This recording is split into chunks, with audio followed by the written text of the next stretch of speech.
Hello there, gang, and welcome to a very special episode of Displaying Model Behavior. This might be the ultimate Displaying Model Behavior episode. Why?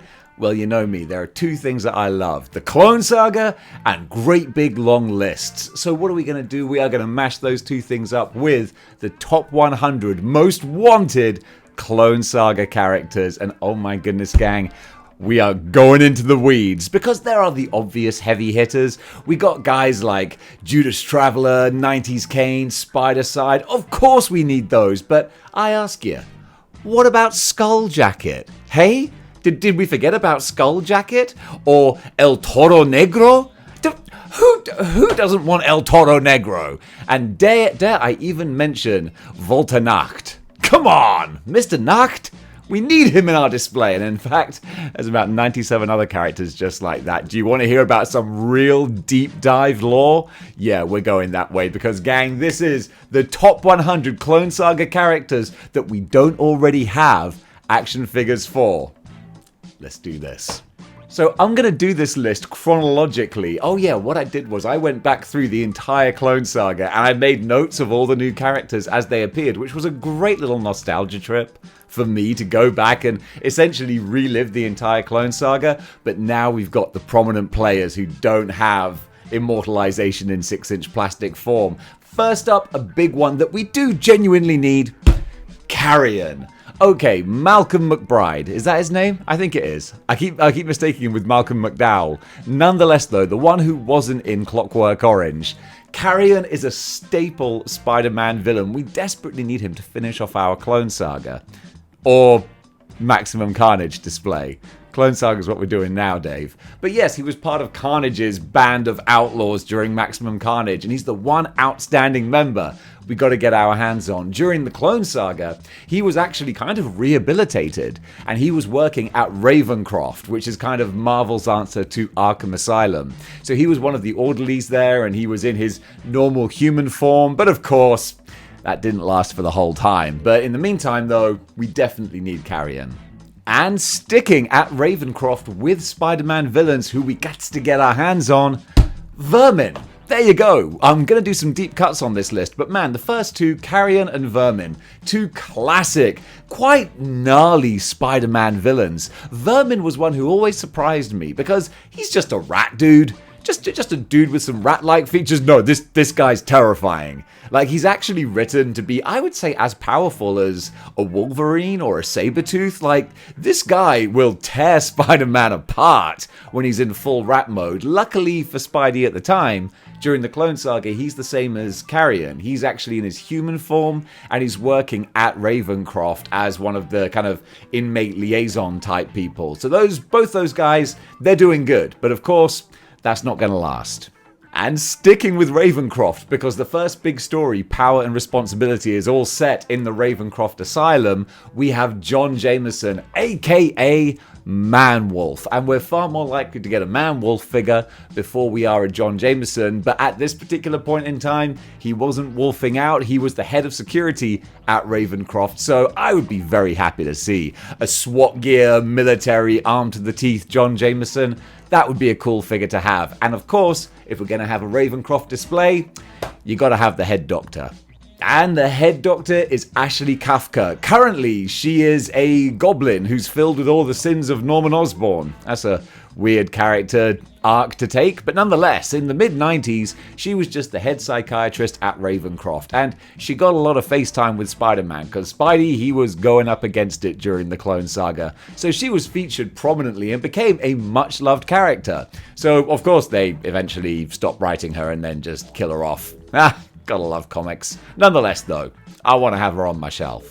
Then we start to bring in some Clone Saga specific bad guys. The big one that I really want, Judas Traveler. This guy was such a 90s classic villain where they throw in a big mysterious dude who's all powerful and they don't know exactly what they're doing with him.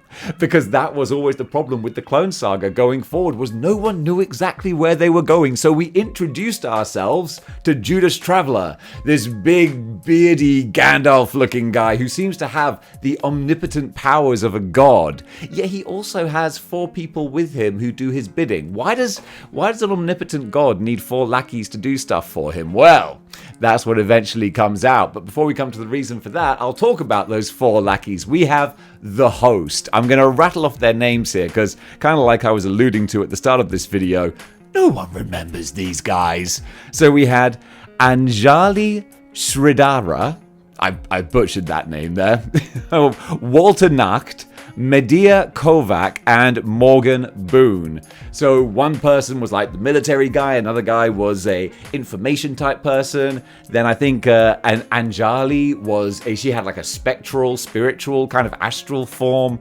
And then Medea, I don't know, just admin, maybe? I couldn't tell you. Nonetheless, though, that was Judas Traveler and his host. And then, of course, without Judas Traveler, or with Judas Traveler, the host wouldn't be complete without Scryer. And Scryer could be a big old builder figure. Again, Marvel introducing someone and not knowing exactly where they're going to go. This guy was like the Jiminy Cricket to Judas Traveler. And he was like, Traveler, you are doing this, you are doing that. I have followed you for many millennia, and now what are we doing exactly? And Traveler's like, that's for me to know and you to find out. You don't really know, do you? No, I have no idea. The writers haven't decided yet. What it ultimately comes down to is that these guys are not astral, omnipotent, spectral beings. Judas Traveler is a mutant who can manipulate people's perceptions of things. So you might think he's doing godlike stuff. He ain't. And then Scryer, who looks like a alien monk being. Nah, he's just part of a cult of Scryers. They're all wearing lifts in their boots and silly white masks. It's not half as spectral as you think it is. Nonetheless, though, they'd make for some fun action figures. Now we've got our first Ben Reilly variant. Okay, I didn't put Scarlet Spider on this list because we've already got a couple of Scarlet Spiders. But what about the Ben Reilly makeshift Spider-Man suit? There you go. I told you we were going to get creative. I set myself a task of 100 characters, and then I realized, there aren't that many in the Clone Saga. But I managed to do it, and now we got makeshift suit Ben Reilly. Easy for me to say. You can actually piece this together, kit bash it pretty easily with some of the things we've already got in our collection. But honestly, I would just like this power and responsibility look. The cool civilian body with the jacket, and then just throwing on the Spider-Man mask and gloves. I love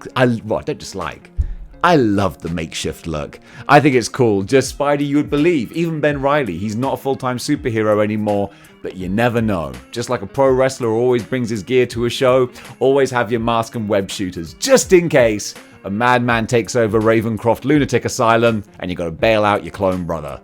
Because that's what happened. Then, of course, if we're talking clones, we've got to talk about the Jackal. Now, of course, we have the classic Jackal in Marvel Legends form, but who doesn't want a creepy old man on their shelf? I ask you, and of course I'm listening. No one. No one doesn't want a creepy old man on their shelf. So we need a human Miles Warren with his white hair, glasses, and his little cookie duster moustache. If you're doing a Clone Saga timeline, you gotta have the guy who started it all.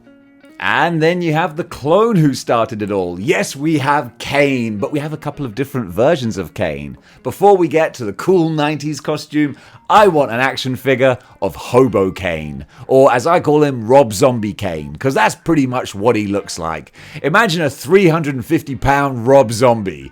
That's actually pretty terrifying. Well, that's what Kane looked like when he was on the road stalking Ben Reilly. Ben Reilly found out that he was the clone and he went off into exile for 5 years, but he had some company. He had this bearded, shaggy-haired lunatic pursuing him the whole way, and it actually made for a pretty amazing limited series. I'd love to have it on my shelf. And speaking of Kane on the road, we have Louise Kennedy. I was going to say Louise Redknapp for a second there. Nope, that's someone else entirely different. That was my first ever celebrity crush, was Louise Redknapp. Ah, my goodness. 1996, what a time to grow up. Nonetheless, though, Louise Kennedy was Kane's first true love, who he met on the road. She was a police officer, detective, and ultimately she broke his heart. Turns out that he fell madly in love with her, and she's only working for the bloomin' Canadian Mafia. Or I think it's the Canadian Mafia. They were certainly up north. Nonetheless, though, unfortunately, that heartbreak meant only one thing. She's gotta die. So she was the first person to get the etched the mark of Cain on her face, and ultimately it was her murder that Peter Parker was framed for, because lo and behold, he happens to have the same fingerprints as Cain. Funny that. But a Louise Kennedy figure? Yeah, there's one guy out here who would want one of those. Ideally with a swappable head, so you can have the mark of Cain on there. That's probably about as niche an action figure product as you can get, but dang it, I'd buy two. And while he was out on the road in exile, yes, of course Ben Reilly still did some superheroics, but he couldn't exactly go dressing up as Spider-Man anymore. So what did he do? He just wrapped some bandages around his head and went out there like a street-fighting mummy man, and dang it looked really cool. Maybe that's where Hush got his disguise idea in Batman. I mean, okay, I'm sure Ben Reilly's not the first person to do the old bandage thing. Actually, I guess the Invisible Man might have laid claim to that. Nonetheless, though, John Romita's artwork of Ben just with the taped up fists and the masked face, like, that looks wicked. Look even more wicked as a Marvel legend. And finally, for the On the Road section, we have Janine Godby, a character who I can't believe they're still, like, making new stories about now in 2023, the year of our Lord. Again, Clone Saga, what's old is new again, and Janine Godby, she's being featured in the comics, but she first appeared in Spider-Man The Lost Years, where she was the love interest for Ben Reilly. I guess the Parker brothers must just have a thing for redheads. So she is someone who has her own troubled upbringing, and she also became Ben Reilly's, like, kind of emotional heart center point, which goes to show that if anyone deserves an action figure, I think she does. And not just a Mary Jane head swap. Come on, we can do better than that. Let's get a whole new redhead face sculpt. Now I'm thinking, no, I was trying to think if there was like a movie MJ that would work. But no, we just need a full-on new head. There you go. Not gonna happen, but dang it, I want it. Now we got a couple of classic 90s Spider-Man villains. So yes, absolutely, these guys we gotta see, Clone Saga or not. First of all, Cardiac. Cardiac popped up in one of the early Clone Saga Spider-Man Unlimited stories, and he was having his run-ins with Spidey, as he often did, because he's kind of a villain, but he's on the side of the people, I guess. He's taking revenge against medical company insurance greed, that kind of thing. So you can't help but get behind him. And he's got an awesome look as well. So he's like a heart surgeon, but he also has this mesh on his skin that's kind of invulnerable. He's got all the cool gadgets. He's super fun. It's funny that we haven't had an action figure. There's all these rumors. I think there's like a Mandela effect type story that Marvel can't make merchandise of the character without paying Eric Larson royalties for it. That's apparently completely untrue. Eric Larson has tweeted saying like, yo, that's the first I've heard of that story. So all that means is that there is no reason not to give us a Cardiac figure. So come on, Marvel or Hasbro, give us a Cardiac figure. And while you're at it, give us a Boomerang figure as well. We've got a modern Boomerang, but come on. Who wants the sensible, cool, badass Boomerang costume when you have the wacky, ridiculous, bright pink and purple one? That's what I want, and that particular issue of Spider-Man Unlimited, it was a twofer. One had the Cardiac story, the other one had the Boomerang story. So for a villain, he features prominently right at the start of the Clone Saga, and he has a costume that's just begging for the Marvel Legends treatment. And now we've got an introduction of the big dog, probably my most requested Clone Saga figure. It's 90s Cain, and yes, ladies and gentlemen, come on, what have I said before that doesn't need repeating? This is just a fantastically awesome, admittedly ridiculous look. If you designed a character in 2023, it would look nothing like this, because you got to look at it through 1990s eyes, where more is more. So the long flowing hair, the mask that actually lets all the hair out, that's such a 90s cliche, I love it. Then the fact that the mask is faceless and featureless, but you just got these lines, this degeneration scarring going over them, just looks cool. With the bright, shocking pink scarf around it and the retractable blades, yeah. 90s Cain is a toyetic badass. Dang it, I would buy 10 just to ensure we got the numbers up. So Hasbro, if they released that figure, would look at their profit and loss figures and go, oh my goodness, we got to make more Cains. But while Ben Reilly is busy sort of establishing himself as the Scarlet Spider and fighting Venom and Cain, Peter is trying to claw back his sanity a little bit at a time. So he goes on a bit of a spiritual quest with the Puma, Thomas Fireheart, who we do have an action figure of already. And a little bit of a sleeper hit of an action figure, I think. And also on this journey, he is guided by Nocturne, who is a character that I had not seen before this story and never seen since. But she's a cool looking gargoyle lady, and I need to read the wiki on her, which I didn't do before doing this segment, so more fool me, but hey, I've got a lot of characters to go through, alright? Cut me some freaking slack! Although I do want to find out more about her, because from the art and the images, like, she looks cool. I want some more stories about badass gargoyle women. She looks kind of awesome, so yeah, let's see more of her. And I think we need to start expanding our Daily Bugle roster a little bit as well, because we've only got J. Jonah Jameson, but you know who else we could have?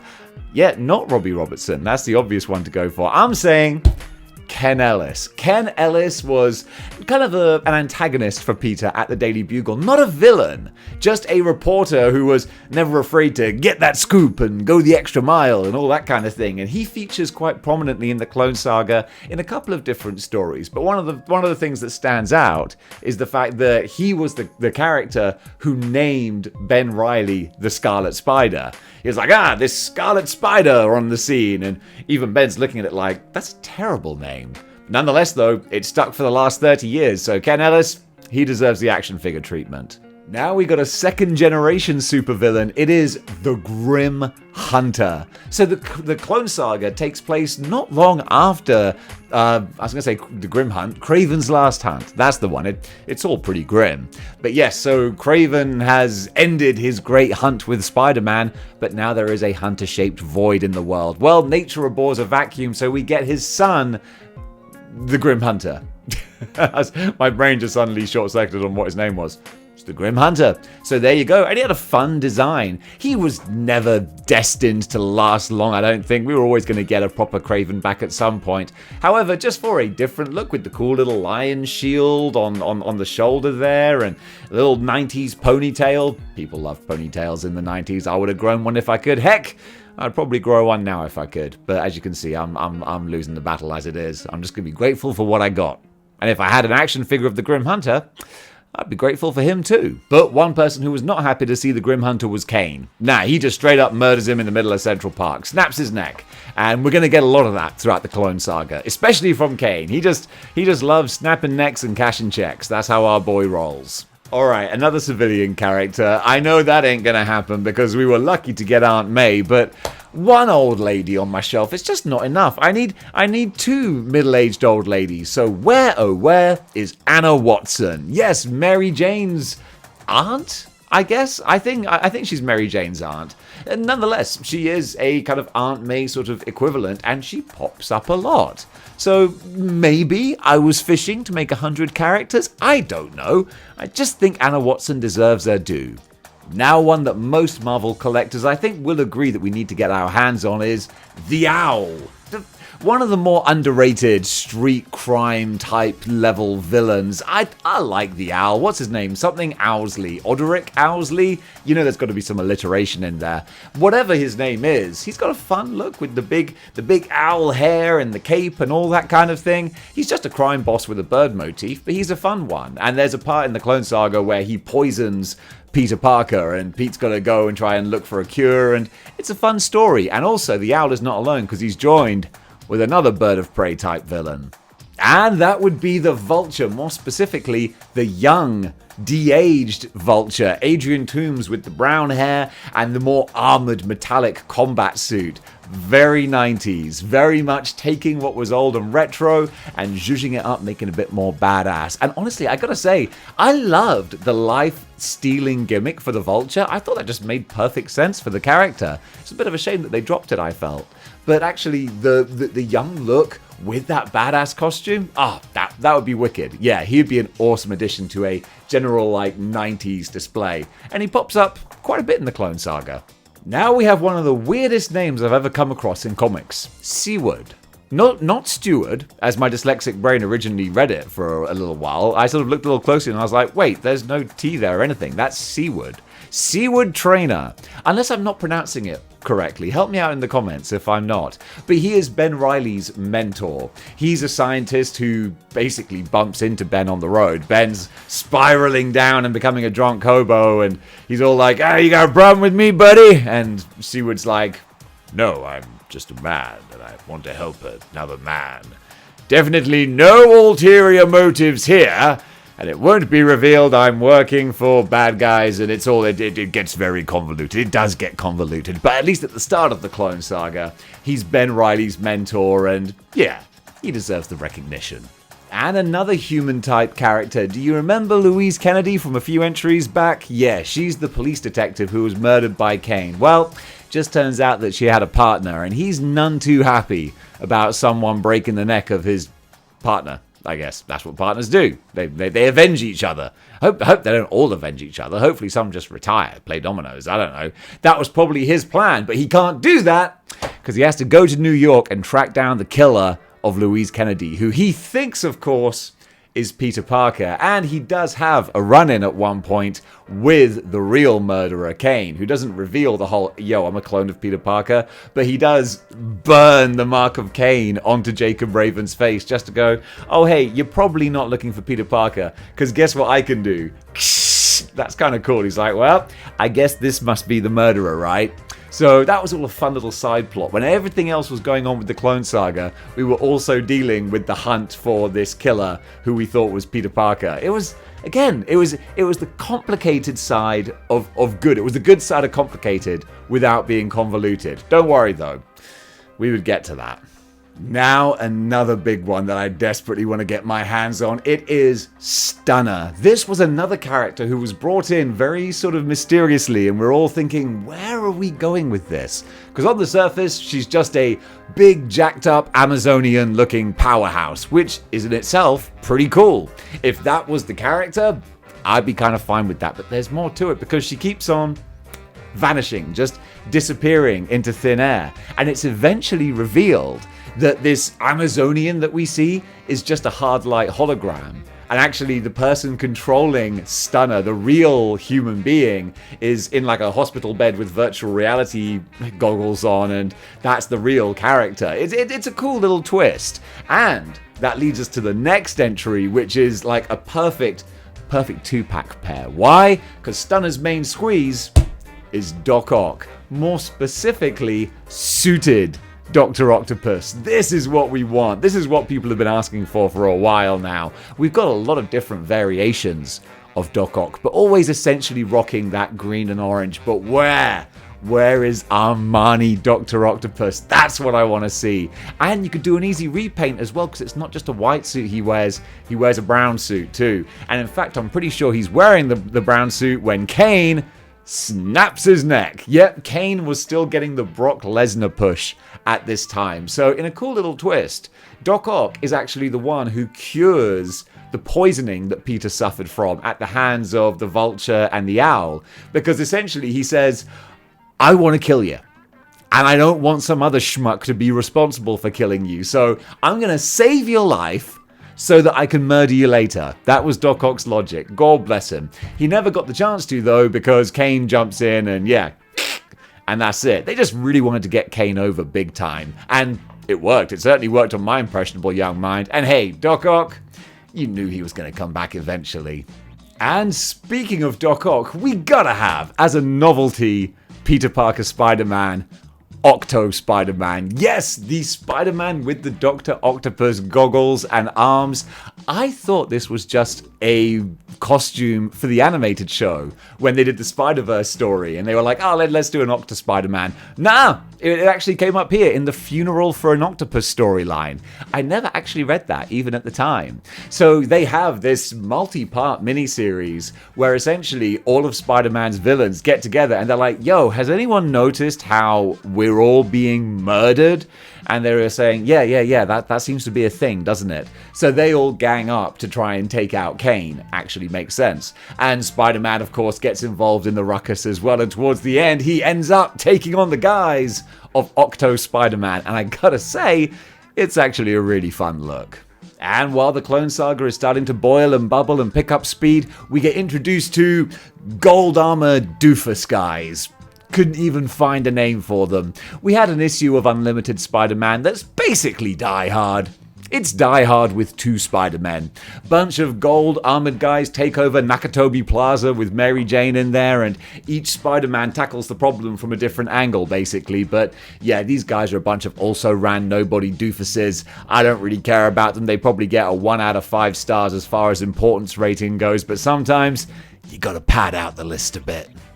And now we're getting real cloney here. So, Scarlet Spider is back in New York, he's on the scene, he's doing the crime fighting, he's getting established, so now Peter and Ben, they gotta start investigating what's going on. What exactly is going on? Well, guess what? We're getting more clones. First of all, we got this big, hulking brute known as the Guardian. So when Peter and Ben go to investigate the old labs of the Jackal, they find this big, hulking dude guarding them. And he's covered with all these grey lines, kind of like the lines on Kane's costume. Is there a connection? I think we're going to find out. So this is not canonically a clone of Peter Parker. I think it is just a genetic creation that the Jackal made to guard his lab. So that's why he's called Guardian, and that's why I want him as an action figure. But Guardian was clearly the muscle of the operation. He needed some brains, and that's why we have Little Jack. This is adorable. I think Dr. Evil taught us that every great mad scientist needs a little mini clone of himself.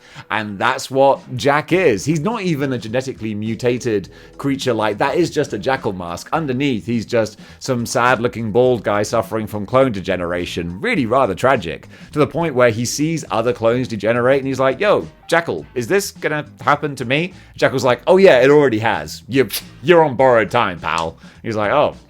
Well, that sucks. He's one of the sadder characters in the Clone Saga, and which is why we should honor him with an action figure. And then, speaking of the modern Jackal, boom, there you go. This is the Jackal that I want. We've got retro Jackal, but I don't want retro Jackal. I don't want goofy, silly-looking Jackal. I want badass Matrix the Crow trenchcoat Jackal. I want desperately trying to be DC's the Joker Jackal, because that's what this guy was. He was the Joker. Essentially, without the white face, with green fur instead. That was exactly how they wrote him. He was quippy, he was full of one-liners. None of them were particularly good or memorable. I think that's why the Jackal, at least in his 90s version, is pretty much considered quite eye-rolling. But again, as a little kid, I thought he was cool. And honestly, they were doing the black leather trench coats 2 years before The Matrix. Maybe even 3 years before The Matrix. So yeah, we desperately need this Jackal to give us a proper 90s looking Clone Saga. And if they did, yeah, it would look good as well. It's a toyetic looking design. I'd love to see it.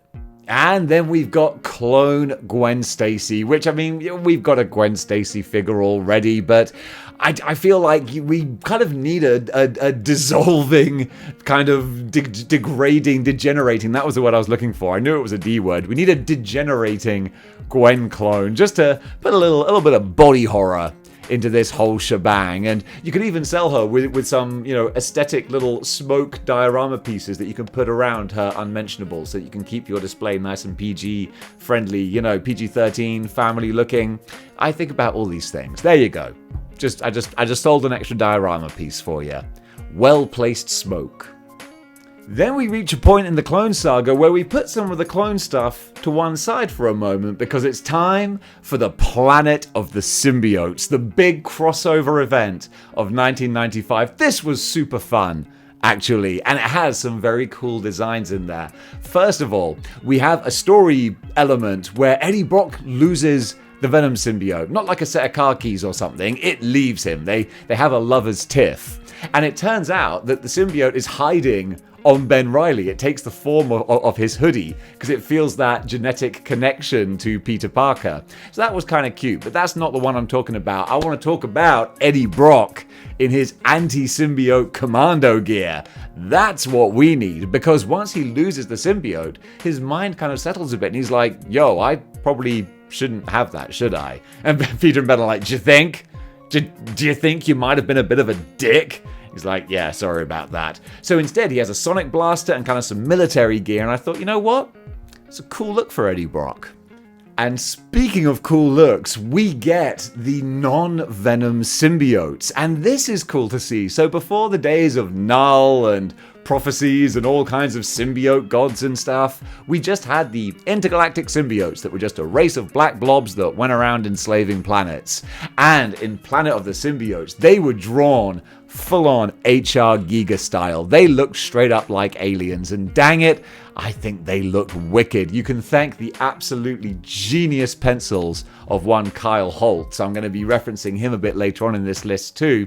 He takes a lot of inspiration from HR Giga, and he makes these great looking non-xenomorph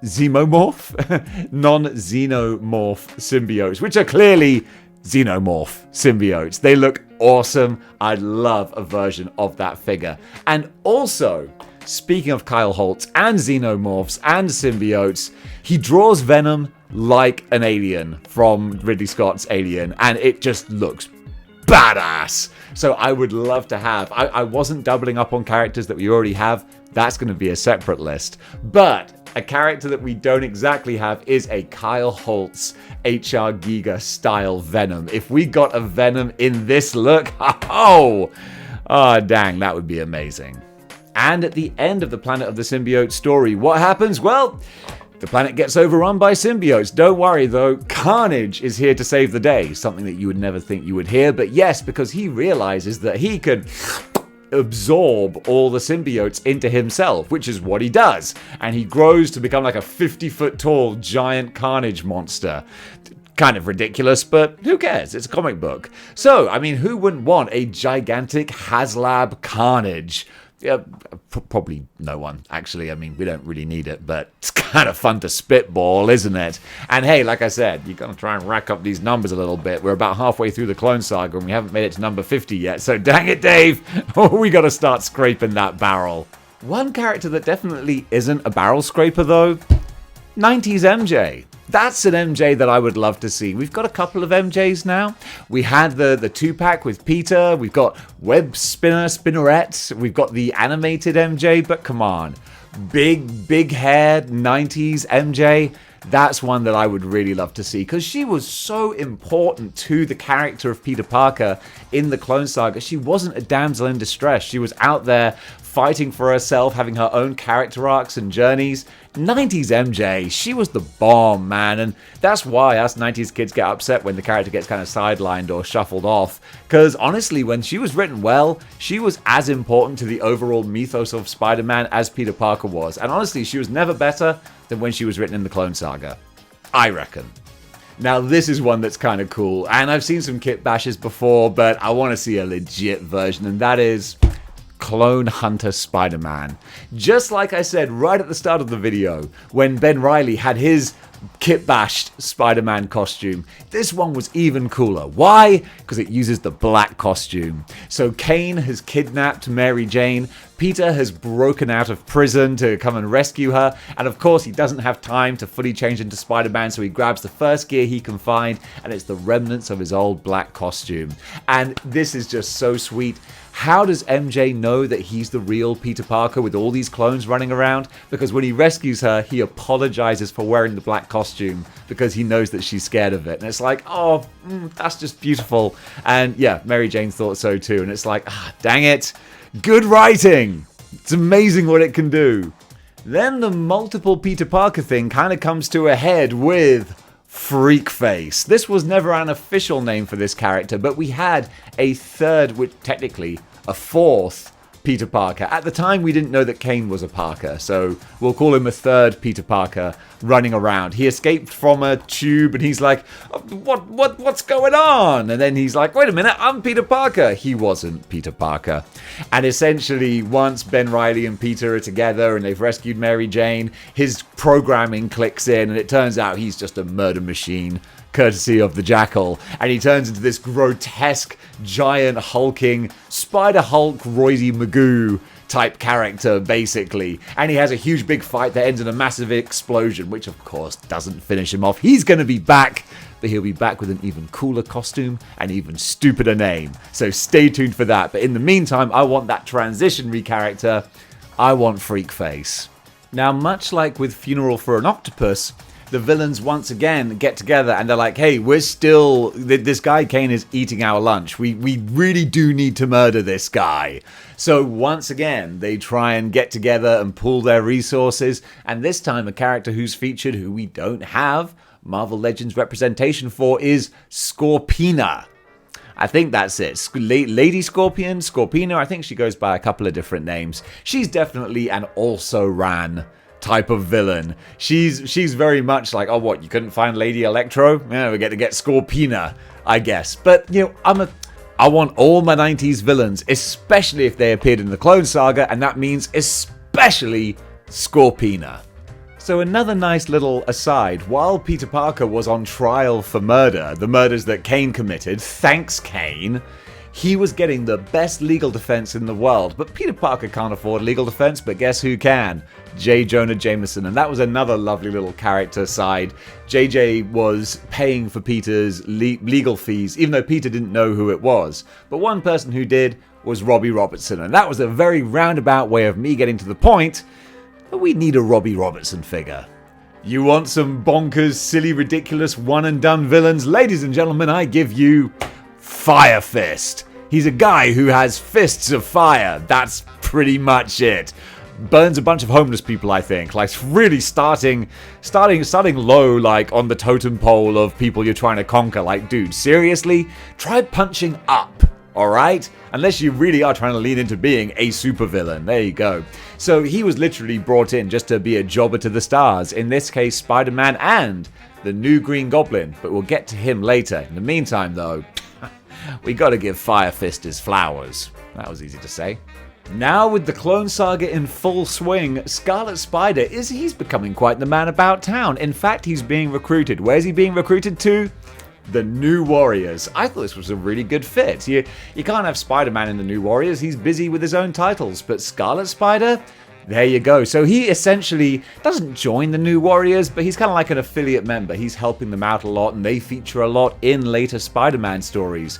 So that means we need to round out our New Warriors team, specifically our 90s New Warriors. So Firestar, we've got a retro Firestar, but dang it, I want my 90s Firestar with the goggles and the black leather jacket and the fire motif. She even has a sort of a flirtatious relationship with Ben Reilly, so it's kind of fun to have that connection again.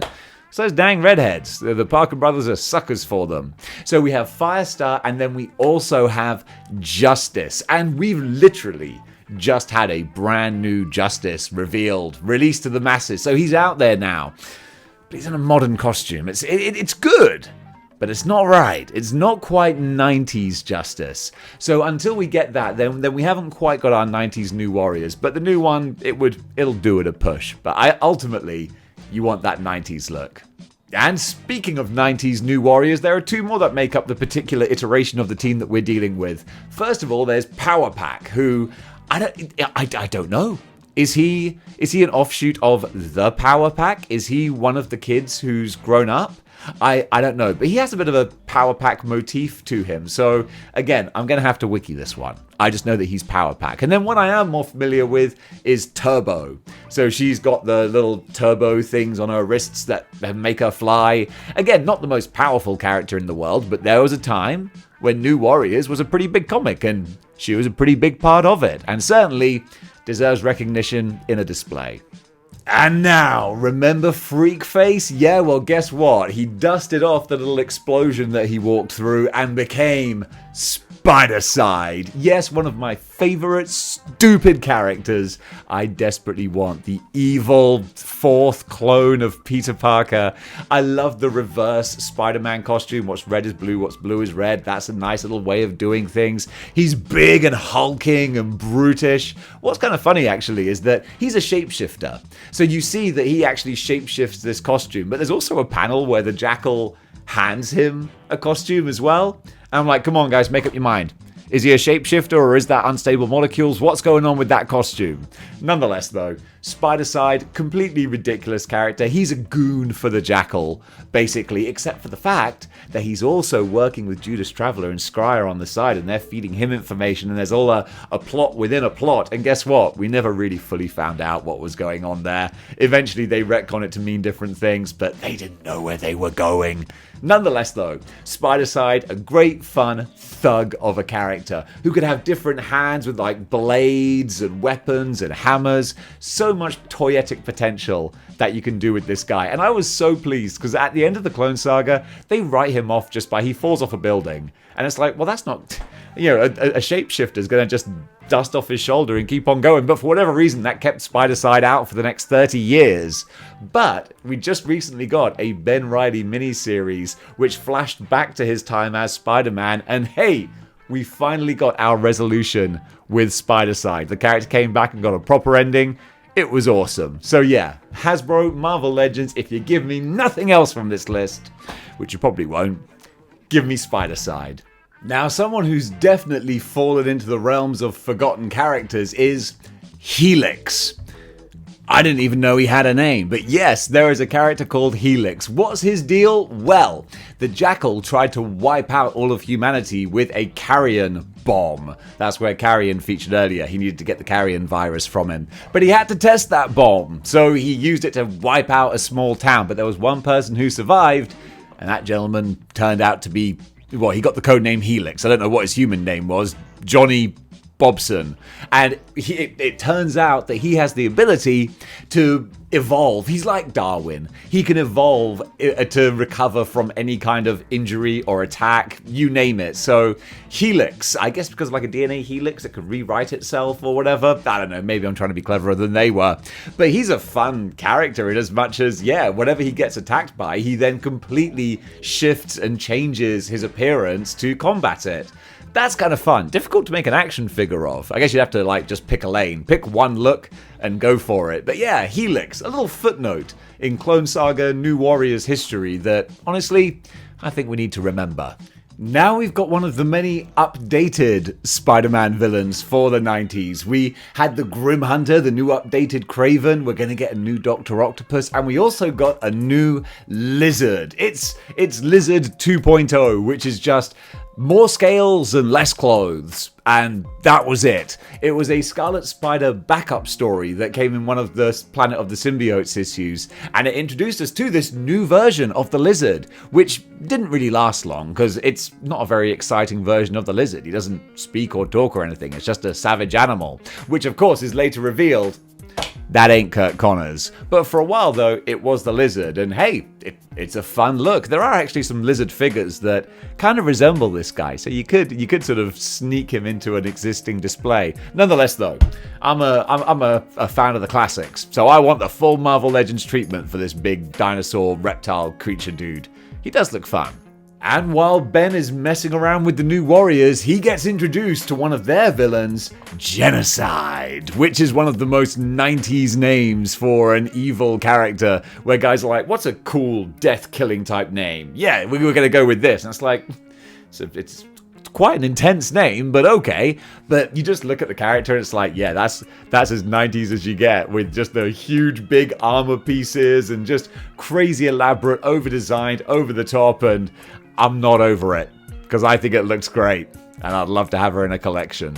Then just a little fun New Warriors aside, we get introduced to a team called Sonics, which again, never heard of them before, and haven't heard of them since, but there was like an opposing New Warriors team led by Night Thrasher, who of course was one of the original New Warriors, and that's kind of fun. I'd be interested to go back and read some of these issues and see where that goes, because the Sonics team, again, just screams 90s, and I kind of love that. So yeah, we've got the Sonics, and then as a separate entity as well, there's Time Slip. This character is also part of the New Warriors history, and I feel like she's important to include because again, it's all wrapped up with the Ben Reilly Scarlet Spider stories. It's all part of the Clone Saga, deserves the recognition. And finally for the New Warriors, Namorita. And we just had a Namorita revealed, but it's kind of underwhelming. She's wearing a modern costume, which isn't really classic at all, and I feel like this might be another She-Hulk thing, where we're going to get 5 different versions before we actually get the one that we want. Nonetheless, though, it would be great to see Namorita in the classic green fish scale swimsuit type look. You know what I'm talking about. Regardless, though, that does it for the new Warriors. And I did mention earlier that we got an upgraded or replacement Dr. Octopus, so let me introduce you to Carolyn Trainer, the daughter of Seward Trainer. All these familial connections going on here. This lady was destined to never be able to replace Otto Octavius. Who could? I ask you. But you know what? She actually has a fun design, and she's still in the comics. She's still around. She still pops up every now and then, and I kind of love that this random replacement character actually has a little bit of legacy. So with the bright purple hair, the great green and orange suit, a lot of gold accents and things as well, she would pop off the shelf, no problem. And she is quite a big foil for Peter and Ben during this time, during the Spider-Man Clone Saga. So definitely she warrants, inclusion a lot more than most on this list. And now we got someone who's kind of sliding into the Clone Saga, but only slightly, is the new Sin Eater. Okay, so this actually took place exclusively in the Venom limited series that was happening at the time, Sinner Takes All. But I wanted to include the Sin Eater because I don't think we're ever going to get a Sin Eater. And I get that. Just a lunatic with a gun is not exactly something that you really want to make action figures for. It's not really a super villain or something. It's a little bit too, no, we don't like that. However, that being said, Sin Eater 2.0 looks like a wicked character with his night vision goggles, the trench coat, all the equipment strapped to him. Like, he looks like a scary dude. And it was a cool story. I think, genuinely, that was one of the more underrated Venom stories. And Venom, it doesn't exactly have like a rogues gallery of his own. So, yeah, this one standout character, I'd like to see them made. Although, ideally, a classic Sin Eater. That's what you would want, but I don't think it's going to happen. And now we get an introduction to the Great Game. This is like phase 2 of the Clone Saga now. So we're out of the original Clone Saga. Jackal's dead, Peter's retired, Ben Reilly is the one true Spider-Man. Ha! Life is good. And now we've got a bunch of a-holes playing this thing called the Great Game, where a whole bunch of C and D list superpowered people fight each other and rich guys place bets on it. That's pretty much it. So we get introduced to all these new superpowered characters. So we've got Aurora and we've got Override, and there's going to be more as well. We're going to start out with these two and then go on, because the Great Game, yeah, it involves a lot of people. And then in and around the Great Game, we have the Looter. And Looter's just a classic lovable kind of loser of a bad guy. He just loots things. That's what he does. At no point does he play the loot, which I think is missing a trick. But nonetheless, a little Looter figure, yeah, throw him in there.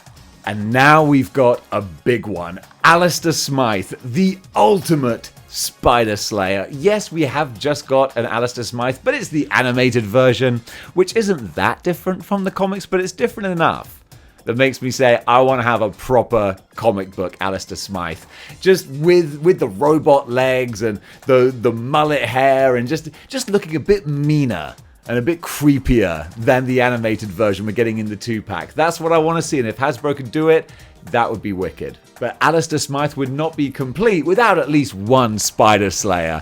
And we get some fun Spider Slayers in this Clone Saga story, but honestly, they're just kind of generic robots, really. I think the Invasion of the Spider Slayers story in the earlier 90s, that had some more iconic designs. There was a really cool bipedal xenomorph looking alien type one.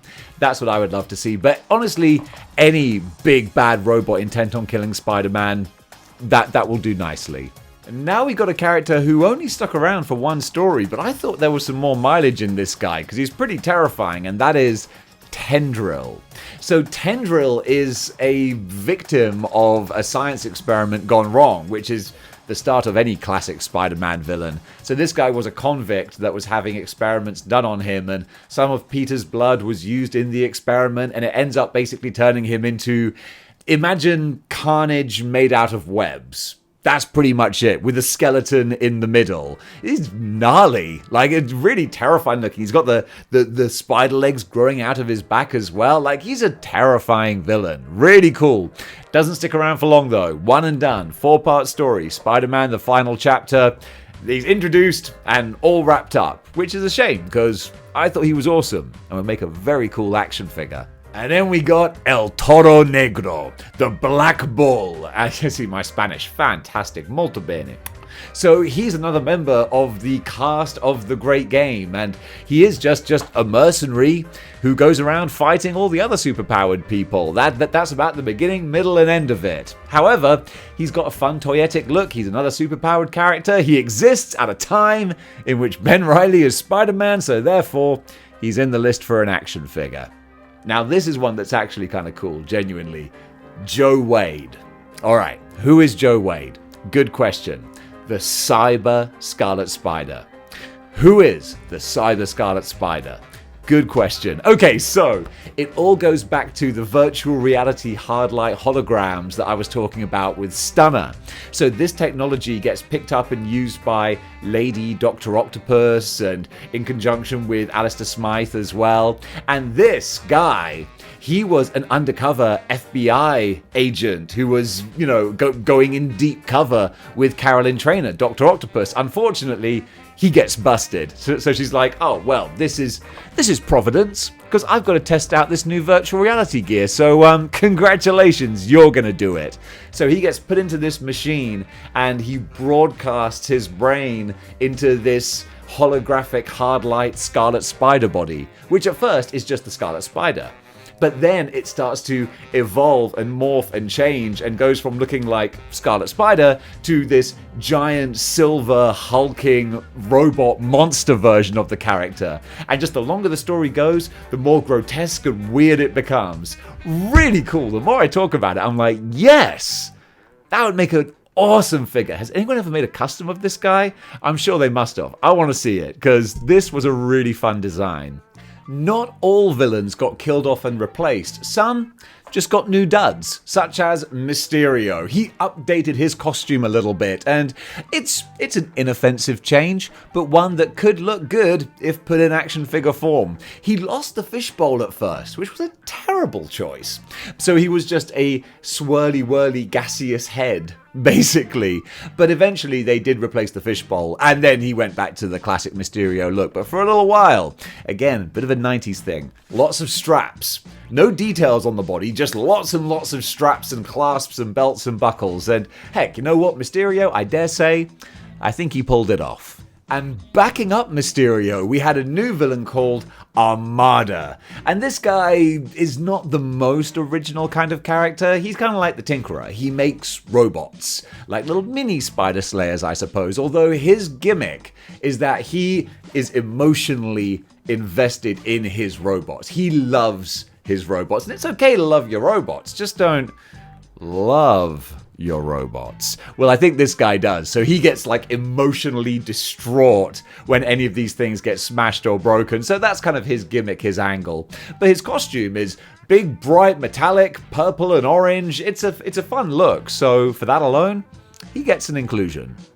And as Ben Reilly settles down into his regular life back in New York, working at the Daily Grind and being Spider-Man, he gets a new love interest, and that is Jessica, I think Carradine is her surname. That might not be a name you recognize, but what if I tell you she's the daughter of the original burglar who shot Uncle Ben? Oof! That's a nice little wrinkle. And they show this story in quite a fun way where Ben comes back to her apartment. He knows that she's a photographer and he goes into her dark room and finds all these pictures of Spider-Man everywhere. And she's like, oh, hey, what's up? And Ben's like, anything you want to tell me? So she's like a cool character, but she also has in her mind, she blames Spider-Man for the death of her father. So she's got this axe to grind against the wall crawler. And of course she doesn't know who Ben is. So it's a really interesting dynamic. And ultimately it has kind of a lovely ending where she does discover that Ben Reilly is Spider-Man. And she's like, oh, I'm going to take these pictures and I'm going to expose you and this and that. And then she sees all this good that he's doing and how heroic he really is. And she has this road to Damascus kind of conversion where she's like, oh, maybe I was focusing all of my anger in the wrong place the whole time. And there you go. It was actually kind of a happy ending. And she never knew what became of Ben. So she's out there somewhere. Chasm, he needs to go look up his ex. See how she's doing. I hope she's doing all right. And now we've got the Green Goblin, not one of the Osborns, but Phil Urich, the nephew of Ben Urich at the Daily Bugle. He finds one of Norman or Harry's old goblin warehouses, and he ends up getting some chemicals spilt on him, and he gets some goblin powers, and he decides to go out and fight the good fight as a heroic Green Goblin. And this was an issue. Oh no, it was a series even. A whole bunch of issues makes a series, Dave. Went on for about 12 or 13 issues, so it didn't have a long run. But it was a fun little mid-90s teen superhero story. And he got in some adventures and japes with Spider-Man and with the Jackal and the Gwen clone as well. So he was being positioned to be quite an important character, but never really got the momentum. Or maybe he was getting momentum, and then editorial were like, actually, we're going to be bringing back Norman Osborn, so we might need to end this little run here.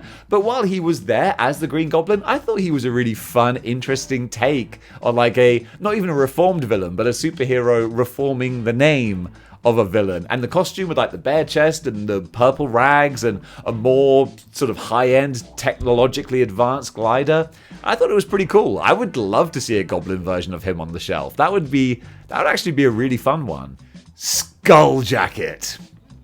Nope, I got nothing. They made one appearance. I think this was in a Marvel team up.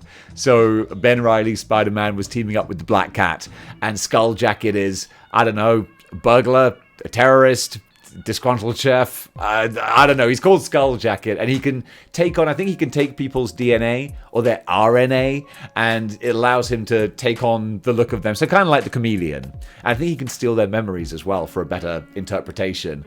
I really don't have much to go on, but the name Skull Jacket is kind of fun, and the costume's kind of fun. So come on, give me a mulligan on this one. Now we're going back to the great game with Poison. Poison is a lady who was forced into playing in the game. I think the rich guys who were betting on it, I think they took her son. I think that's what it was. So she was fighting to get her son back. And she didn't stick around for longer than a cup of coffee, to be honest. But she had a cool look. And she was kind of a heavy hitter. Like, she could go. She had one of those vague power sets where the writers, I think, were saying to themselves, well, she's only going to be here for one story, and it's just the tale of her getting her son back. So she has whatever powers she needs in that particular moment. Is she super strong? Yeah, go on. Can she fly? Whatever. That's Poison. But she has a good little tuckle. A tuckle? Yeah, I'll go with that. She has a tuckle, which is like a tussle and a scrapple. That's not even a thing either. Let's just move on. So her name's Poison, alright? That's it. And now we got another one that I know a lot of people have requested, myself included. Lady Venom, or She-Venom, Anne Weying, the ex-wife of Eddie Brock. There's a couple of times where she takes on the Venom symbiote. The first time was in the Sinner Takes All storyline, where she gets shot by the Sin Eater and takes the symbiote to recover. I didn't want to include her for just that though, because that wasn't really a Clone Saga story, but this officially is. Along Came a Spider. It was the for me, much anticipated crossover with Venom and Ben Reilly as Sensational Spider-Man. Ultimately, I didn't really like the story because the artwork was just woof. Like, there's cartoony, but then there's just whatever that was. Nonetheless, though, we got more She-Venom in that story, which allows me to include She-Venom in this list. Hopefully the action figure wouldn't look like this artwork. No hate to the artist, you're making a living, God bless you, sir, but not my cup of tea. Regardless, though, She-Venom, when done right, oh, yeah, that's my cup of tea. DK, an environmental superhero villain. He's one of those guys who he's going after the bad guys, but he's using bad guy tactics too. In this case, turning into a giant mud monster and trying to degrade them, disintegrate them. He has disintegratey powers, that's what I'm trying to say. He's essentially Clayface, but for Spider-Man. But also not Clayface at all, because he only sticks around for one issue. There's a lot of one-and-done characters in this run. I actually had a friend of mine make a custom of him out of the Molten Man Bath, and that was great. Just a big, shambling pile of grey goop. Why the heck not? There's a fun character. Now let's actually jump dimensions for a moment with Backlash from Image Comics. Man, I used to have these comics, this little crossover they did. Don't own it anymore though, and can't find it anywhere to read it, so I have no idea what happened, but I remember that Backlash was a cool looking character. So that's all I can go with. We would never get it, of course, because it's an Image licensed character. Marvel Legends aren't going to do that, but I'm being a completionist, and also I'm scratching for those 100 names. But I do remember that it was a fun 2-issue crossover. I think it was. Venom was involved in there as well. It was a good time had by all. I need to go online and see if I can read it somewhere, because dang it was a big slice of 90s fried gold, and I want to live it again. Back over to the Great Game, and you wouldn't believe it, but now they want Kane to play the Great Game, and Kane doesn't want to play the Great Game. However, there is a character called Shannon Fitzpatrick, also known as Muse, and she's pretty good at convincing people to do stuff. So Kane finds himself a new main squeeze, and unfortunately that never really works out well for the people involved. Kane's already having visions of her horrible death as well. It's kind of like his version of Spider-Sense, but it's so advanced that it's like precognitive abilities. So she's destined to come to a sticky end. Nonetheless, though, she is basically there to manipulate Kane, and she does a very good job of it as well. I mean, her code name is Muse. So you can tell she has these kind of extra perception type abilities to be able to convince people to do what she wants. And in this case, it means Kane battering a whole bunch of C and D level supervillains, which honestly, it made for fun reading. And one of the members of the Great Game supervillain team that was actually a lot of fun to read was Joystick. And as the name implies, it's a girl with a couple of energy sticks. Like that's pretty much it. It's as basic and bare bones as you like. But it's a fun 90s toyetic character design there, and Spidey doesn't have many female villains, and this was one that kind of fell by the wayside after the 90s. But I kind of like to see Joystick come back, even though we don't even have joysticks anymore. Not really. Arcade sticks at a push, but joysticks, it's a thing of the past. They have to call it something else like D-pad. That's terrible. That's a terrible name. And another jobber to the stars. It's Joystick's partner, Polestar. I don't even know where he got that name from. Polestar? That's like a vote count thing, isn't it? Like we've checked the numbers with Polestar, and currently Mr. Red is ahead in the polls. I don't know. Regardless, he's called Polestar. He did a whole lot of nothing. Let's move on.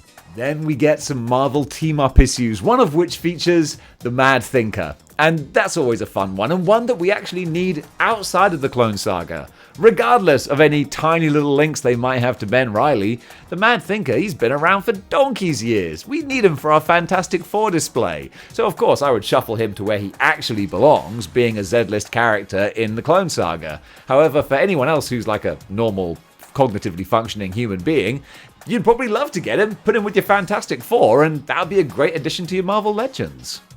Jack-o'-lantern. Okay, real quick, there's a whole subplot where they find a skeleton with a Spider-Man costume on, and they have to figure out who this is now. Spoiler, it was just put there to create confusion. Yeah, once again, the writers didn't know where they were going with that. But one of the characters who was trying to get hold of this skeleton was Jack-o'-lantern. And yes, we have a Jack-o'-lantern in Marvel Legends form, but it's the modern Jack-o'-lantern. It's the mercenary-looking Jack-o'-lantern. It's not the Jack-o'-lantern that this guy right here wants. Nah, I want classic retro Jack-o'-lantern with the fish scales, with the little flying disc. That's the Mad Jack that I want. Hopefully one of these days we'll get him. I feel confident we will do. But until we do, I'm going to keep asking for him.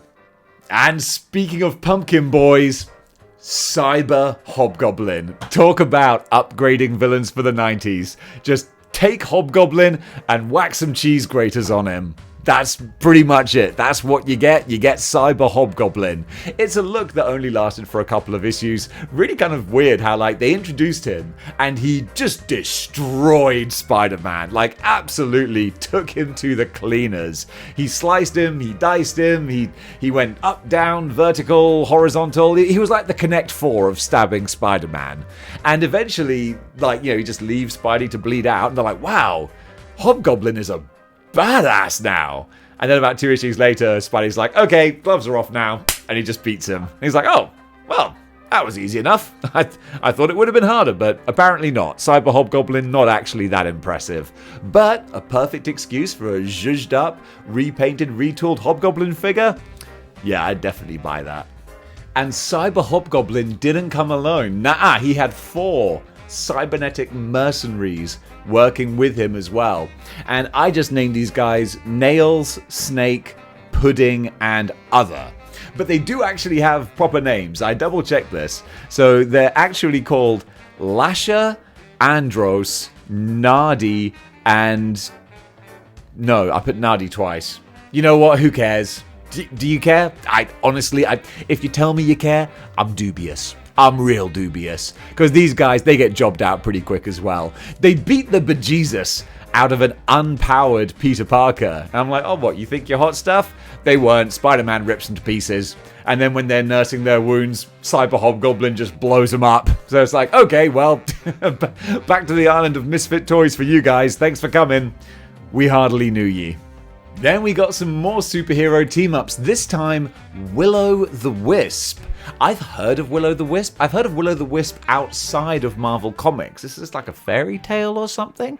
I don't know. I think this is the only Willow the Wisp appearance that I've read in Marvel Comics, and he's just a guy who phases through stuff and he shines. I don't know. My Willow the Wisp knowledge is sorely lacking. And in this particular story, he doesn't come alone, because we also get Dragon Man. And Dragon Man, we do have a Dragon Man figure from the pre-Marvel Legends Toy Biz figures. That guy goes for a lot of money these days. And an updated Dragon Man, that would be great. Again, for the Fantastic Four collection. Whew, that would be awesome. He'd be a fun builder figure. I don't think he'd be a HasLab, because I don't think people would necessarily, want him that much. But as a big deluxe chunky Dragon Man figure, that would be hard to turn down. So come on, Marvel. You know you want to do that. Now it's time to go to the grim and gritty world of street crime, mobs, and mafia hoodlums. First of all, we've got Don Fortunato, who is the new Kingpin type character that was being brought in. He never really rose to much prominence beyond this little section of storytelling, unless anyone reads stuff like Daredevil, where maybe he did appear more. Not that I'm aware of, though, but he was introduced as like the new big bad to be afraid of as far as mob families are concerned. And he's just a frail old man, but he has this gigantic timber wolf. That's kind of his, rather than having a human as his heavy, no, he's just got this dog that he feeds people to. And he was kind of a cool not Kingpin type character. He filled that Kingpin void, and it would be fun to see him represented. But more so, the figure that I really want, the mob character I really want, Jimmy Six. Jimmy Six, this was a great forgotten character. So Tony Soprano.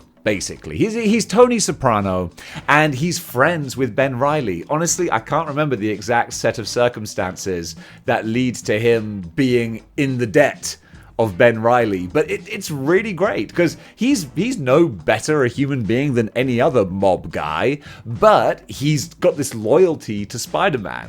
So he's like, yeah, anybody messes with Spider-Man, they're going to get whacked. And it's a really fun kind of story and dynamic. And he ends up inviting himself to live with Ben Reilly for a while. And it's a cool little dynamic. And it's a shame that they kind of forgot about the character, because at the end of the Clone Saga, when Ben has been killed by the Green Goblin, he has this really heartfelt moment where he speaks to Peter Parker and he's like, look, I'm going to, if this Goblin guy shows up again, then I'm going to get revenge for what happened to Ben. And of course, he never did. So that would have been a nice thing to have seen followed up on. But I guess if there was any retconning now, it would probably be that he tried to get revenge and was subsequently murdered, because we haven't seen him since. Nonetheless, though, Jimmy Six, he was a really fun character.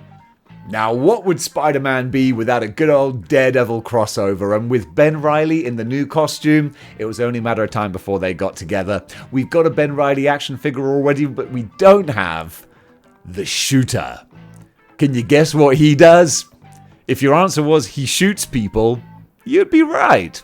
This is one of the laziest character designs I've ever seen, but hey, I don't know if he appeared more often than in this one issue where Ben and Daredevil join up and just punch this guy called Shooter. That was pretty much it. There was no big overarching plot or grand nefarious scheme. It was just a guy with guns on his arms and he shoots people and the good guys beat him up.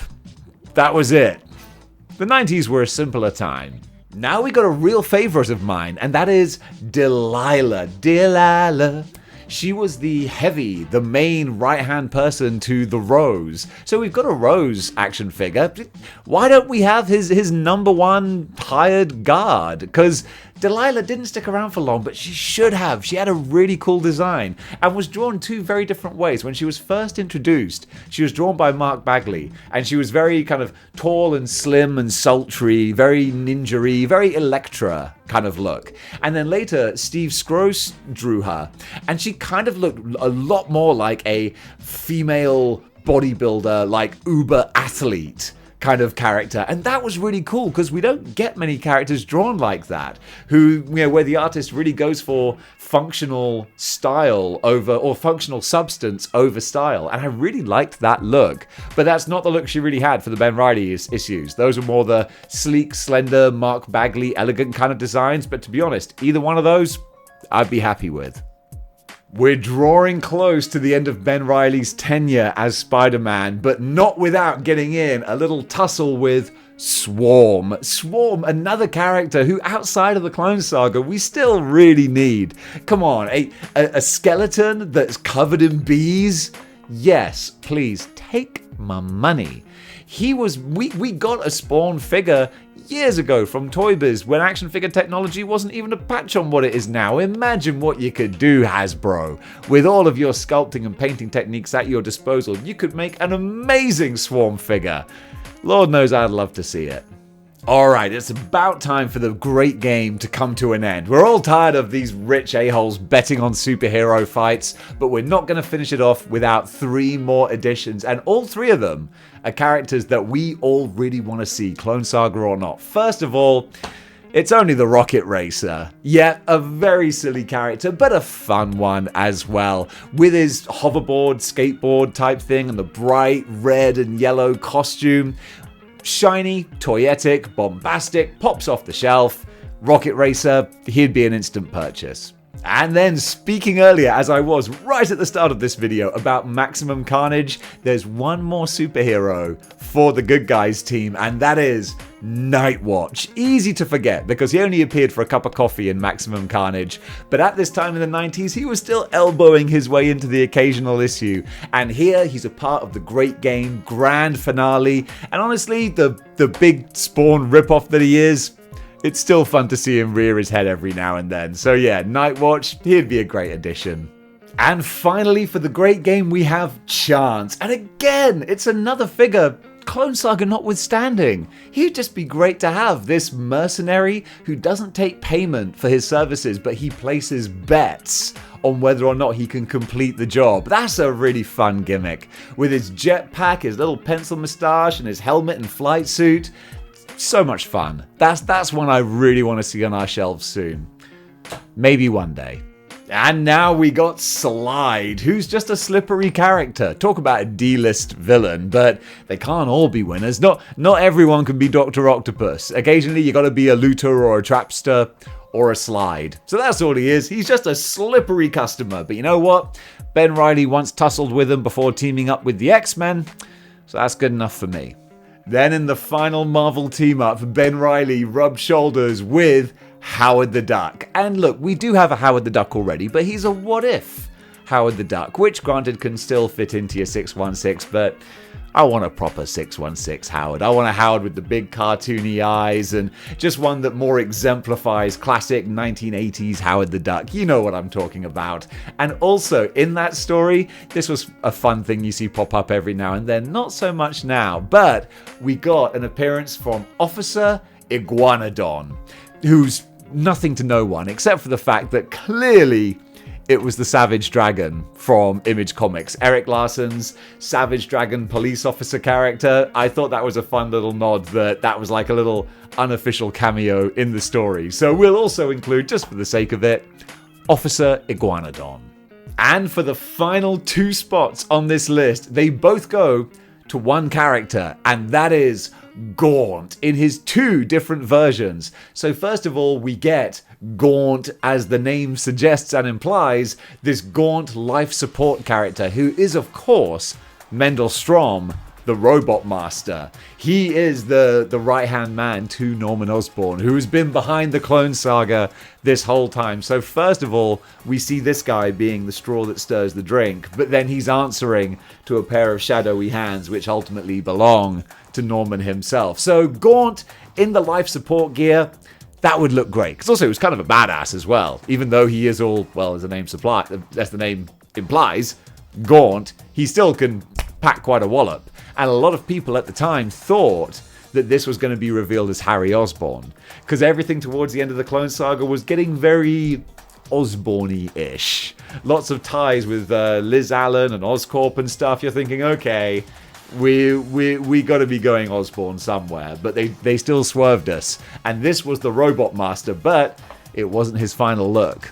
Because right in time for the end of the Clone Saga, Gaunt gets a major upgrade and becomes what I call Robo-Gaunt. A walking, talking Build-A-Figure right there, if ever I saw one. So yeah, he still has the craggy face so you can like recognize it as Gaunt, and then the rest is just a big, jacked up robot body with Gatling guns and all these weapons of murder for Ben Reilly to go and ultimately rip apart and win the day, because dang it, that's what heroes do. But before that occurred, it was a badass looking character design. And folks, that does it for my list of the top 100 most wanted Clone Saga figures. Guys, I was going to say I hope you enjoyed this. I hope some of you are still watching this. This was a labor of love for me, just because I love the Clone Saga, and I just thought, could I come up with 100 characters? And the only way I could do that was by going through the entire Clone Saga, and that was just a joy to do. So I hope that you got some fun out of this. Of course, there's also a separate list I made, which is 100 characters that we already have from the Clone Saga. Everyone from Peter Parker to, Carnage, Venom, like obvious ones that crop up and pop up. And then there's X-Men characters. There's so many characters who appeared in the Clone Saga at one time or another. That could be a completely separate list. But that is for another time, because I gotta take a break right now. But gang, thank you so much for watching. If you enjoyed this video, comment below, let me know, because I'll do more content like this if you guys get a kick out of completely random and utterly bonkers lists. So gang, thank you so much for watching, and until next time, keep displaying model behavior.